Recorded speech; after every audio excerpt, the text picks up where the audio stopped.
Hello everyone. अभी तक हमने नेशनल इनकम निकालने का वैल्यू एडिड मेथड पढ़ा और उसके प्रिकॉशंस पढ़े थे। वैल्यू एडिड मेथड जो था उसमें हमने जितनी भी गुड्स एंड सर्विसेज एक साल में जितनी भी गुड एंड सर्विसेज प्रोड्यूस हो रही थी उन सबको जोड़कर और हम नेशनल इनकम तक पहुँचे थे।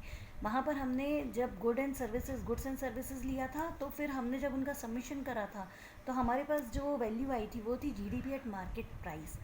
और फिर वहाँ से हमने एनएनपी एट फैक्टर कॉस्ट निकाला था, मतलब नेशनल इनकम पर गए थे। वो था नेशनल इनकम निकालने का पहला मेथड जब हम गुड्स एंड सर्विसेज को लेते हैं। सेकंड मेथड जो होता है नेशनल इनकम निकालने का वो होता है इनकम मेथड। अब इनकम मेथड जब आता है तो हम सीधा सीधा एक ही चीज़ पर ध्यान देते हैं कि कहाँ से कितनी इनकम जनरेट हो रही है। मतलब इसमें कहीं पर भी कोई गुड्स का कहीं पर कुछ भी हिसाब किताब नहीं लेते, केवल और केवल हम देखते हैं कि प्रोडक्टिव सर्विसेज कितनी हैं और कितना कोई एम्प्लॉय को कितना वेजेस मिल रहे हैं, कितनी चीज़ें उसके पास आ रही हैं कैश में, काइंड में, ये सारी चीज़ें, मतलब जितनी प्रोडक्टिव सर्विसेज हैं वो सब हम इसमें इंक्लूड करते हैं। इनकम मेथड जो है उसके 5 मेन कंपोनेंट्स होते हैं जिसके अंदर हम सारी जहाँ से भी जितनी इनकम जनरेट होती है उसको लेते हैं। सबसे पहला कंपोनेंट जो है वो है compensation of employees. Compensation of employees का मतलब होता है वो अमाउंट जो कोई एम्प्लॉय को उसको वो व्यक्ति देता है जिसके अंडर में वो काम कर रहा होता है। जो भी अमाउंट उस एम्प्लॉय को मिलता है वो कहलाता है compensation of employ. Compensation of employ को हम 3 में डिवाइड करते हैं। सबसे पहला होता है wages and salaries in cash. Wages and salaries in cash, इसमें सीधा सीधा जितना भी मॉनेटरी ट्रांजैक्शन है वो आता है, जैसे कि वेजेस आते हैं, सैलरीज आती है, बोनस आता है, डीए आता है, कमीशन आता है, एक्सेट्रा, ये सारी चीज़ें इसमें आती हैं। सेकेंड पॉइंट है wages and salaries in kind.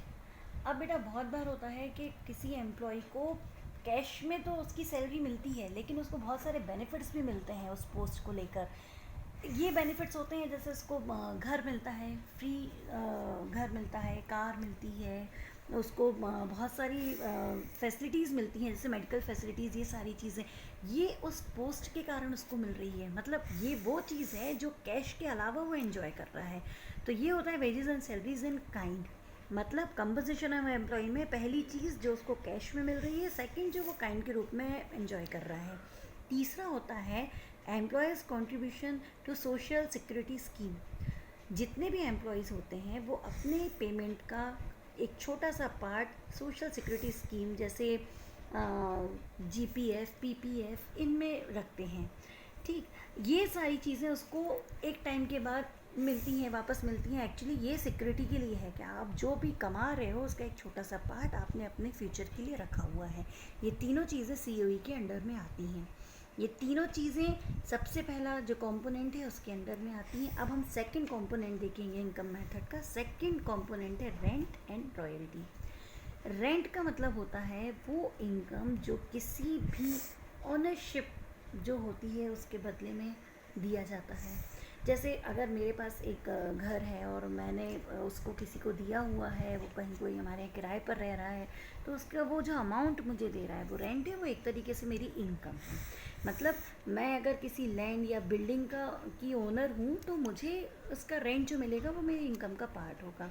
इसके बाद आता है रॉयल्टी। रॉयल्टी का मतलब होता है जो सब सॉइल एसेट्स होते हैं, उन सब सॉइल एसेट्स के लिए अगर हम किसी व्यक्ति को ओनर बनाते हैं कि ये सारे काम आप देखिए, सब सॉइल एसेट्स का मतलब कोल है, ठीक है, पेट्रोलियम है, इन सब के लिए जब हम किसी को ओनर बनाते हैं और जो प्रॉफिट आता है उसका एक पार्ट हम उस व्यक्ति को देते हैं जो ओनर है, उसे हम बोलते हैं रॉयल्टी। तो सेकंड जो इनकम मेथड में आता है वो है रेंट एंड रॉयल्टी। सबसे पहला सीओई जहाँ पर कोई एम्प्लॉय को उसकी पेमेंट के रूप में काइंड और कैश में मिलती थी, और सेकंड है रेंट एंड रॉयल्टी। थर्ड जो पार्ट है वो है इंटरेस्ट। इंटरेस्ट ये शब्द हम सब ने सुना हुआ है। इंटरेस्ट का मतलब होता है जब आप अपना कोई भी फंड रखते हैं उसके ऊपर आपको कभी सरकार कुछ एक्स्ट्रा अमाउंट देती है कि इतना इंटरेस्ट इस पे मिलेगा, या सरकार आपको जैसे आपने एफडी रखी हुई है उस पर आपको इंटरेस्ट मिलता है, ये इंटरेस्ट आपकी इनकम का पार्ट होता है। इंटरेस्ट एक्चुअली दो टाइप से होता है, पहला तो जो गवर्नमेंट पब्लिक डेब्ट के लिए देती है वो इंटरेस्ट होता है, और दूसरा होता है जो भी एक इंडस्ट्री या एक फर्म दूसरी फर्म को देती है वो इंटरेस्ट होता है। तो इंटरेस्ट दो टाइप से डिवाइड हो जाता है। तो अब इसको इनकम के तीन कंपोनेंट्स हो गए, पहला COE, second rent and royalty, third है इंटरेस्ट। फोर्थ कंपोनेंट बेटा अभी तक हमने जितना पढ़ा उसमें अभी तक प्राइवेट सेक्टर नहीं आया, अभी तक कहीं पे भी कॉर्पोरेट जगत की बात नहीं हुई है। अब जब हम प्रॉफिट की बात करेंगे तो मतलब हम सीधा सीधा उस सेक्टर को ले रहे हैं। प्रॉफिट का मतलब होता है जब आप कोई काम कर रहे होते हैं और उसका कोई आपको एक्सेस रिसिप्ट मिलती है, वो आपका प्रॉफिट कहलाता है। ठीक, जितना भी आपने काम करा है, आपका जितना भी लेन देन हुआ है, उसके एक्स्ट्रा आपको जो रिसिप्ट मिली है वो आपका प्रॉफिट है, वो किसी भी कंपनी का प्रॉफिट होता है। प्रॉफिट को अगेन हम तीन में डिवाइड करते हैं। सबसे पहला होता है कॉर्पोरेट टैक्स। कॉर्पोरेट टैक्स वो टैक्स होता है जब कोई कंपनी को प्रॉफिट होता है तो उसका एक अमाउंट वो गवर्नमेंट को देता है टैक्स के रूप में, इस टैक्स को बोला जाता है कॉर्पोरेट टैक्स। सेकंड होता है डिविडेंड। डिविडेंड का मतलब होता है जब कोई व्यक्ति किसी कंपनी का शेयर होल्डर होता है और उस कंपनी को जो प्रॉफिट होता है उस प्रॉफिट का एक मिनिमम पार्ट उस शेयर होल्डर को भी दिया जाता है, ये कहलाता है डिविडेंड। थर्ड होता है रिटेन्ड अर्निंग्स।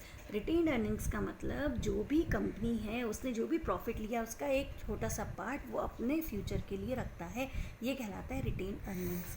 मतलब प्रॉफिट को हमने तीन में डिवाइड करा, corporate tax plus dividend plus retained earnings, ये हो गया प्रॉफिट। अब आपको जब वहाँ पे कोई क्वेश्चन आता है तो उसमें कई बार एक शब्द लिखा होता है, वो होता है ऑपरेटिंग सरप्लस। ऑपरेटिंग सरप्लस, बाकी सारी चीज़ें आपको नहीं दिया होगा ऑपरेटिंग सरप्लस।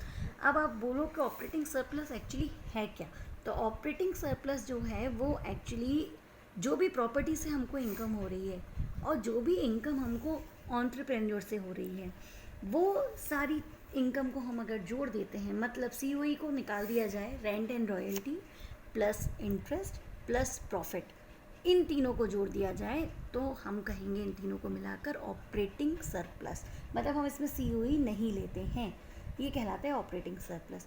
अब बेटा हमने अभी तक जितने कंपोनेंट्स देखे उसमें पहला हमने लिया कि जो व्यक्ति किसी के अंडर में काम कर रहे हैं और उसके बदले में सैलरी मिल रही है, कभी काइंड के रूप में मिल रही है, वो कुछ स्कीम में अपना पैसा रख रहा है।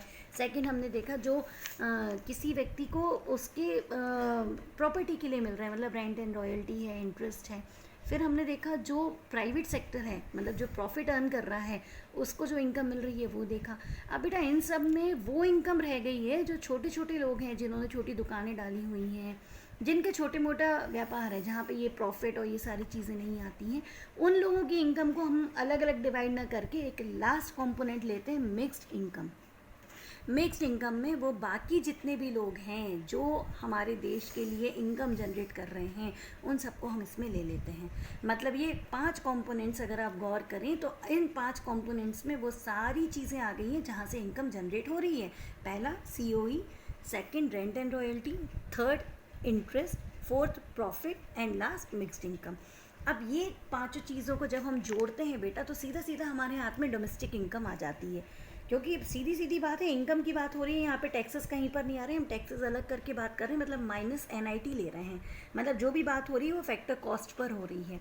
इन तीनों को जब हम जोड़ते हैं, इन तीनों को जब हम इन चारों को जब हम जोड़ देते हैं सारे कंपोनेंट्स को, तो सबसे पहले COE plus rent and royalty plus interest plus profit plus mixed income, ये सारे कंपोनेंट्स को जोड़ा तो सीधा सीधा हमारे हाथ में आ गई domestic income. Domestic income means NDP eight factor cost. अब बेटा डोमेस्टिक इनकम आ गई है, नेशनल इनकम पर जाना है, सीधी बात वो इनकम भी इसमें जोड़ना है जो हमने net factor income from abroad जो है उसको हमको इसमें जोड़ना है। मतलब प्लस NFIA अगर हम कर देंगे तो हमारे हाथ में NNP एट फैक्टर कॉस्ट आ जाएगा, मतलब हम नेशनल इनकम पर पहुँच गए। सीधी सी बात, इनकम मेथड में केवल कंपोनेंट्स को जोड़ने के बाद ही हमको डोमेस्टिक इनकम मिलती है, उसमें NFIA अगर हम जोड़ देते हैं हम नेशनल इनकम पर पहुंच जाते हैं। तो ये बड़ा सिंपल सा इनकम मेथड है जिससे नेशनल इनकम निकाली जाती है। नेक्स्ट वीडियो में मैं इस मेथड के प्रिकॉशंस आपको बताऊंगी। ओके।